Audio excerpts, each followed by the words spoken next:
Rappel important, obligation réglementaire, code de l'environnement.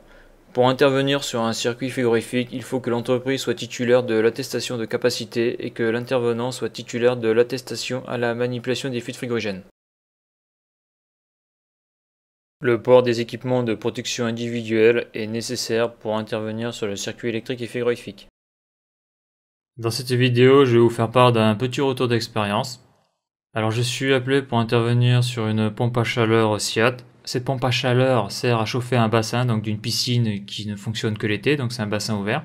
Donc le client appelle parce que sa pompe à chaleur dans la journée s'est mise en défaut et donc elle était arrêtée et ne chauffait plus l'eau du bassin. Donc cette pompe à chaleur c'est une SIAT, c'est le modèle IAB 800, donc c'est deux circuits de 15 kg de fluide frigorigène chacun, donc c'est du R22. Et cette pompe à chaleur aurait 30 ans. Donc le client me dit que la pompe à chaleur doit fonctionner encore 3-4 semaines.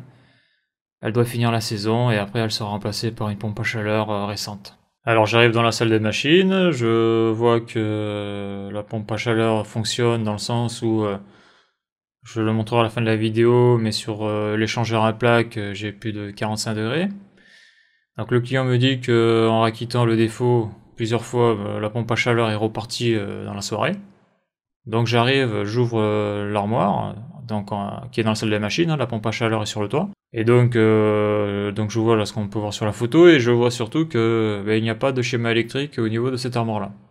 Alors sur la porte de l'armoire, il y a un bouton tournant marche-arrêt pompe à chaleur et il y a un bouton poussoir d'acquittement et un voyant rouge.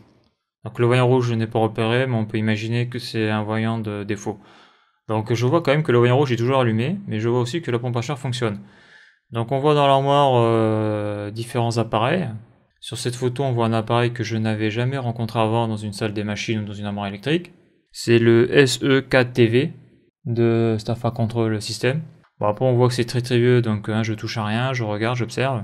Donc on voit que sur cet appareil-là, il y a 4 diodes. Donc j'ai regardé, comme j'ai un smartphone, j'avais la 3G, j'ai regardé vite fait sur internet s'il y avait un truc sur cet appareil-là, donc j'ai rien trouvé. C'est trop vieux. Et donc on voit qu'il y a 4 diodes, et donc ça représente les étages de puissance de la pompe à chaleur. Il y a 2 compresseurs, 2 circuits frigorifiques, et sur chaque compresseur il y a une électrovanne de réduction de puissance. Donc là on voit qu'il y a 2 étages qui sont activés sur la pompe à chaleur. Donc là le site sur lequel je suis, je ne le connais pas. Le gars à qui appartient le site est en vacances. Donc je regarde le cahier de l'installation et je vois que sur cette machine, au dernier entretien, il a été repéré une fuite sur le circuit numéro 2 au niveau de la 24 voies de la pompe à chaleur. Donc, comme j'ai dit, cette pompe à chaleur est en fin de vie, doit tenir encore quelques semaines, on doit finir la saison estivale. Et donc après, je vais sur la terrasse voir cette pompe à chaleur de plus près. Donc j'ouvre les portes de la pompe à chaleur au niveau de l'armoire électrique. Donc la première chose que je cherche, c'est le schéma électrique. Donc bien sûr, il n'y en a pas. Alors j'observe de près l'armoire électrique pour voir s'il n'y aurait pas un disjoncteur ou une pièce qui aurait cramé quand même. Comme on peut le voir sur les goulottes, il n'y a rien de repéré. Alors ce qui est triste dans cette installation-là, c'est que les conducteurs sont bien repérés, il y a des chiffres et tout, mais comme il n'y a pas le schéma électrique, ça ne me sert pas à grand-chose. On le voit là, tous les contacteurs moteurs et les contacteurs auxiliaires, il n'y a rien de repéré. Donc après, je contrôle toutes les alimentations de tous les disjoncteurs et des portes fusibles. Donc là, on voit un zoom sur la partie gauche de l'armoire électrique de la pompe à chaleur. Donc en bas à gauche, on voit donc une boîte. Donc c'est en réalité à l'intérieur il y a le compresseur. Donc c'est probablement pour atténuer un petit peu le bruit, même si à l'intérieur il n'y a pas de mousse sur les parois. Alors sur cette photo, on peut voir la partie droite de l'armoire de la pompe à chaleur. Donc on peut voir des contacteurs auxiliaires avec des tampons. On peut voir le régulateur là, qui est en haut. Et on peut voir à droite les manos, PP, HP. Donc là je vais zoomer sur la photo. Donc le régulateur, c'est le régulateur de la pompe à chaleur pour activer ou pas les étages de puissance des compresseurs. Et là après on peut voir en haut à droite, là il y a un bouton de tournant, donc c'est la priorité des compresseurs, compresseur 1, compresseur 2, donc c'est l'ordre de la cascade. Et donc là on peut voir en bas la position du compresseur numéro 2. Alors pour revenir au dépannage, donc je constate que j'ai le compresseur numéro 2 qui tourne. Donc le compresseur numéro 2, je vois au niveau du voyant, que je vous montrerai après dans la vidéo, qui bulle beaucoup. Donc ça correspond à ce que j'ai pu lire sur le cahier de la salle des machines, c'est-à-dire que le circuit numéro 2, il y a un souci au niveau quantité de fluide, hein, il y a une fuite.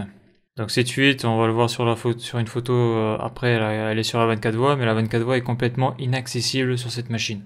C'est-à-dire que pour y avoir accès, il faut démonter tout le haut de la machine.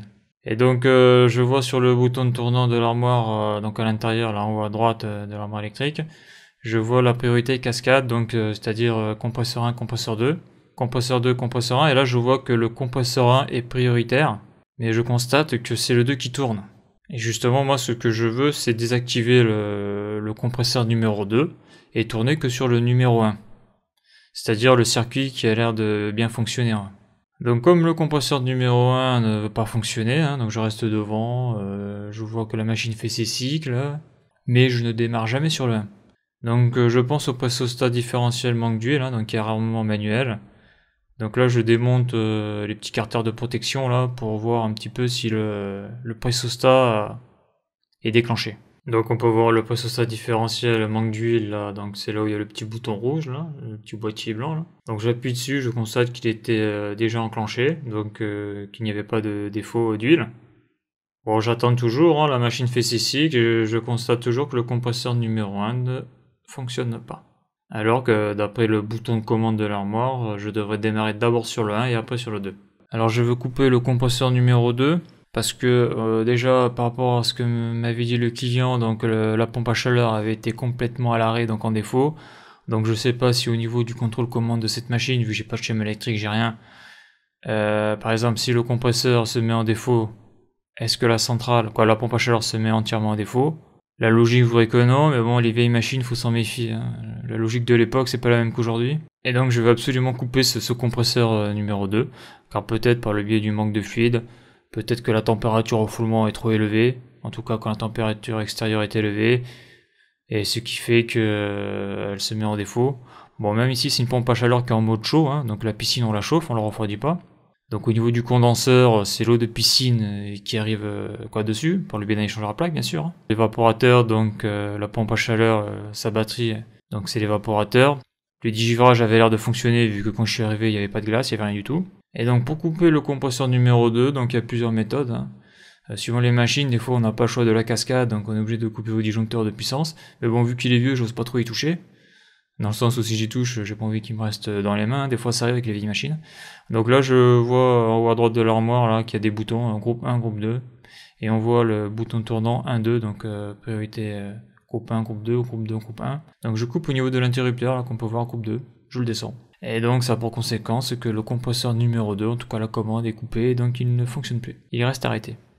Alors je constate qu'au bout d'un moment, le compresseur numéro 1 se met enfin en marche.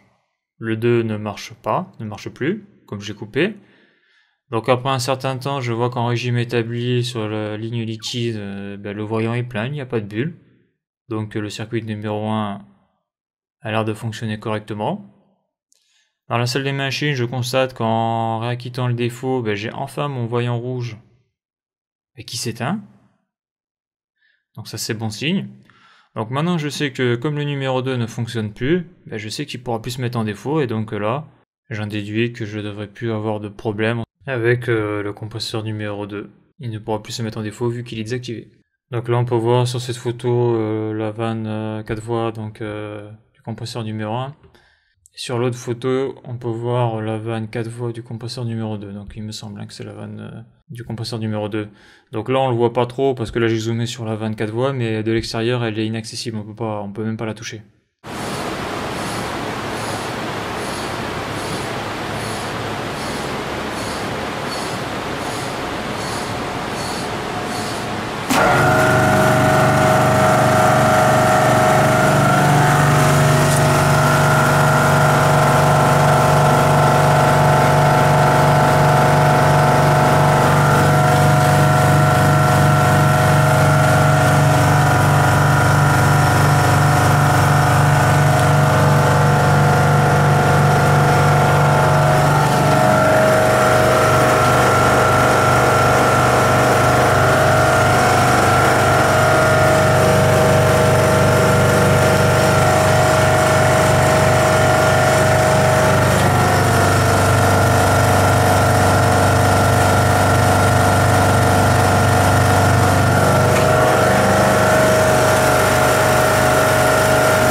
Donc là, ce qu'on peut voir sur la photo, c'est ce qu'il y a dans la salle des machines donc, de cette petite piscine.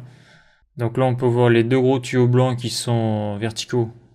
Et donc ça, c'est celui-là de gauche, c'est le départ de la pompe à chaleur, et celui-là qui est tout en bas, c'est le retour, si je ne m'abuse. Donc là, le ballon, là, la capacité, donc c'est un ballon tampon de stockage. Donc on voit les deux pompes jumelées, on voit l'échangeur à plaque, donc là où c'est calorifugé, c'est la pompe à chaleur. Et là où c'est en plastique, en sorte de PVC pression, là, et bien ça c'est l'eau de la piscine. On voit que c'est de l'eau qui est agressive. Donc souvent dans les piscines, c'est pas des échangeurs à plaques qu'on tourne, c'est des échangeurs multi-tubulaires. Donc voilà pour cette vidéo et à bientôt pour une prochaine vidéo.